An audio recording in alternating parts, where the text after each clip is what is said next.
had tears in my eyes.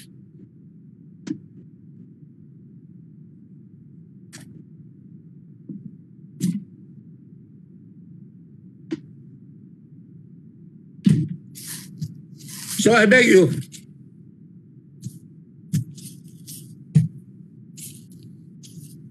carry a little. Let us watch every step we make. I would like to respond to the amendment. If you let me, I will read it. Hindi naman mahaba ito. Yes, Mr. President, yeah? may I just give a very, very brief response? Mr. President, I would like to thank His Honor Senator Gordon for the statements he made, and there's always something to learn when Senator Gordon takes the floor. And I'd like to clarify that wala ho ako talagang pinaparinggan na hindi nakikinig, because I really trust all our colleagues. This is a very technical matter. So I just take time to explain it again in the way that I also needed to be explained to me paulit-ulit din sa staff ko. So ini-explain ko lang kasi baka rin may mga important amendments na tinanggap ako na excited ako about, and that's the only reason why I was saying uulitin ko for the sake of our colleagues and for the other local officials who are listening to us, because I'm so proud and happy about the version that we have now, which is a product of the input of our colleague. That's the only reason po pinauulit-ulit ko yung sinasabi ko. I never take it against anyone, whether they're listening for a few minutes or a few hours, because I know we have our own way of working on our bills. And also, Mr. President, I'd like to take this opportunity to really thank His Honor, because I for one truly recognize the work that he does. I have always been inspired by His Honor's work. I speak from the heart. I have known him since I was a young girl, and my admiration has never changed. In fact, I would like to put this on record, Mr. President, because I want His Honor to know that I take his views, his opinions very seriously, because he is a man of much experience. He is a very intelligent person, and I truly admire him. Mr. President, my brother Lino, who is the mayor of Taguig City, sent me this message to tell him that my brother, is a testament to how fast and decisive Senator Gordon's leadership is and has been in the Red Cross that allows testing. So Taguig City is currently the lowest comparative to cities all over the world, and that is because of the leadership and the inspiration that my brother says comes from no less than Senator Gordon. So ganun ho talaga yung paghanga ko po sa inyo, Senator Gordon. Please don't ever think that I think otherwise. It just so happens that I have this job right now that requires that I take into consideration the position of the government, and then I am trying my best to consolidate the positions of our colleagues, including His Honor's own views on this. So with that, again, I will never tire of expressing my thanks for His Honor for the work that he does and for the input that he provides in the Senate and the guidance that he also gives me. All right. So to respond to the parliamentary status of the measure, and to respond to the question of the parliamentary inquiry of Senator Tolentino, we recognize Senator Gordon to propose his amendments. Senator Castano, there is no. I just wanted to clarify that, and there's no intention to try and create slurs, Mr. President. I've known you since you're a little girl. None taken, Mr. President. I worked with your father. I saw you running around in Accra when I was there. And so, Mr. President, I just want to say that these are my amendments, Mr. President. Kung tatanggapin, kung mamarapatin. On page ready, Mr. President. On page 12, line 23. And the purpose of this, Mr. President. Line 21, I'm sorry, line 21. Page 12, line 21. Yes, sir. Add the praise, except the Subic Bay Metropolitan Authority, SBMA, Park Development Corporation, CDC. After what word, Your Honor? Sorry. Line 21, after what word? The word? Loss. After loss. Yes, Mr. President. Good.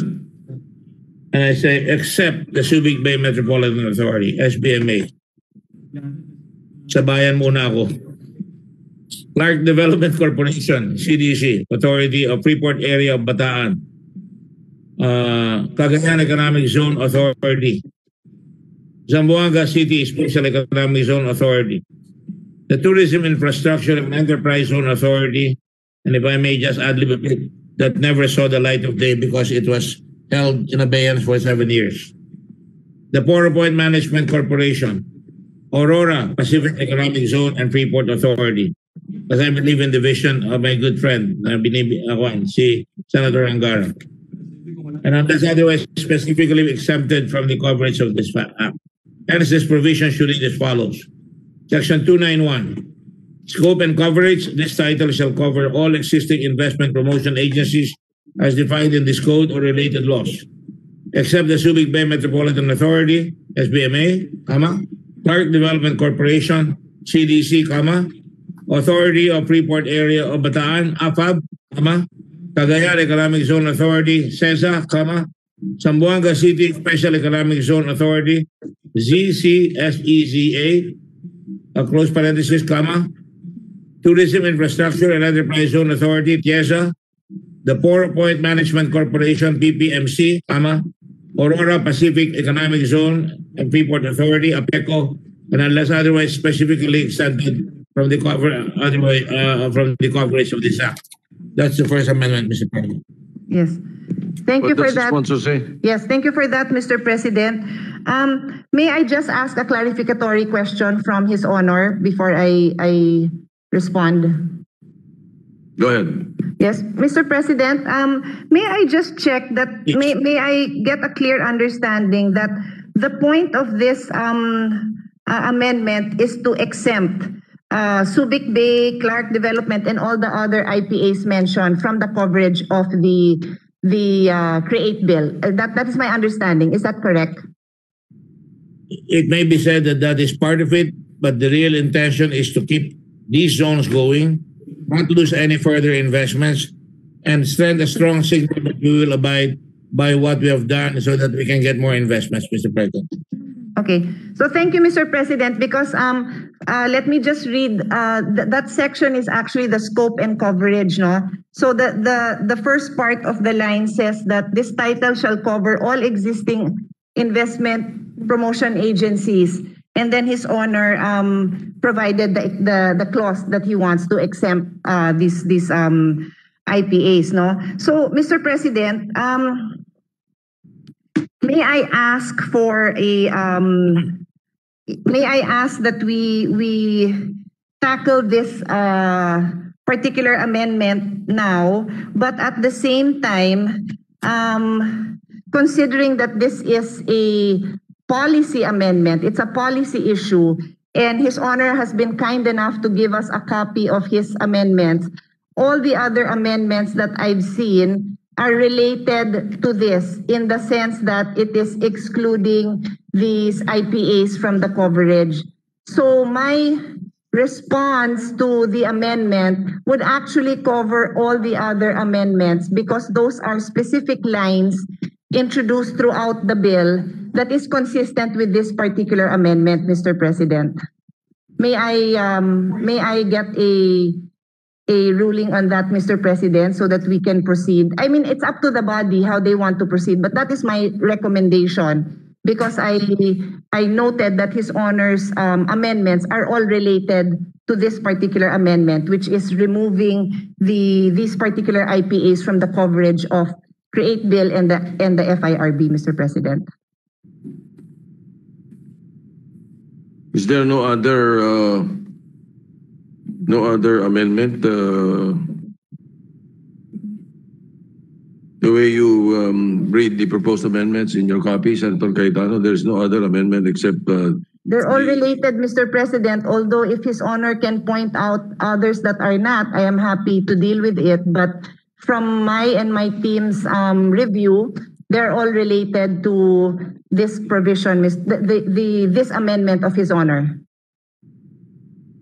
That these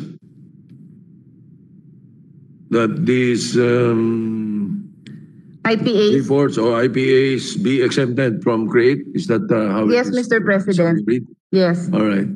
So what is the pleasure of the sponsor? So, Mr. President, with all respect to His Honor, I respectfully cannot accept these amendments because the whole essence of CREATE is to be able to have all the IPAs accountable and to make their filings, their submissions to the FIRB so that precisely FIRB can ensure that these IPAs are being accountable. I've spread into the record that throughout the period of amendments, we have already made certain distinctions like the 1 billion mark, which keeps the 1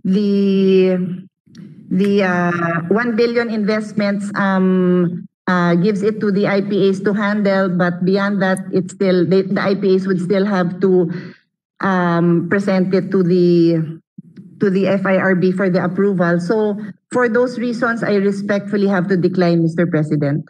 There's an objection to the proposal. The best way to move forward is to divide the House, Mr. President. Uncle, the first amendment being Yes. proposed by Senator Yes. Gordon. All right. The Senator Gordon has raised an appeal, and that automatically means an appeal to the body. And therefore, because of the precarious circumstances that some of us are virtually present, we will not be able to avail of the ayes and nays. And a hand raising or standing vote, the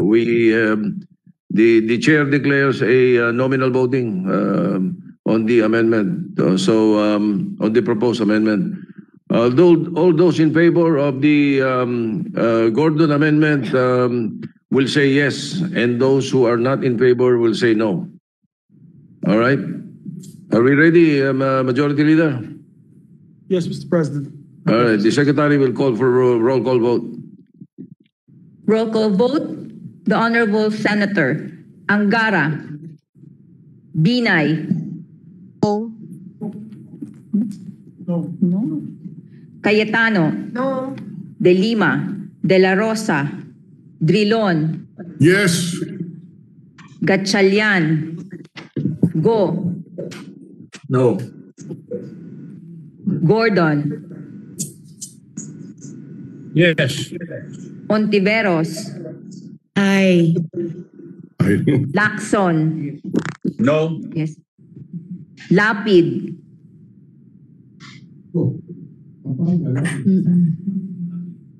Marcos, Marcos, No. What was the vote of Senator Lapid? None. He was not online. He's not online. Pacquiao, Pangilinan, Yes. Pimentel III, No. Ho, No. Recto, No. Revilla Jr., Sevilla. You're muted, Senator Revilla. No. Tolentino, Okay na ako. Yes, I join Senator Gordon. Villanueva, Villar, No. Zubiri, With a heavy heart, Mr. President, I vote no.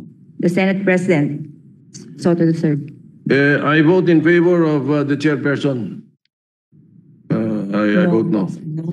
No vote.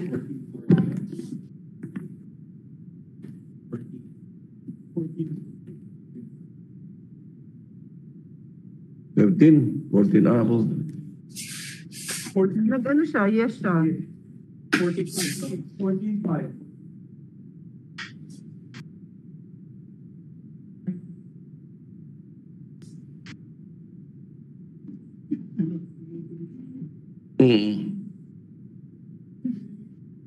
There are 5 affirmative votes, 16 negative votes. The amendment is lost.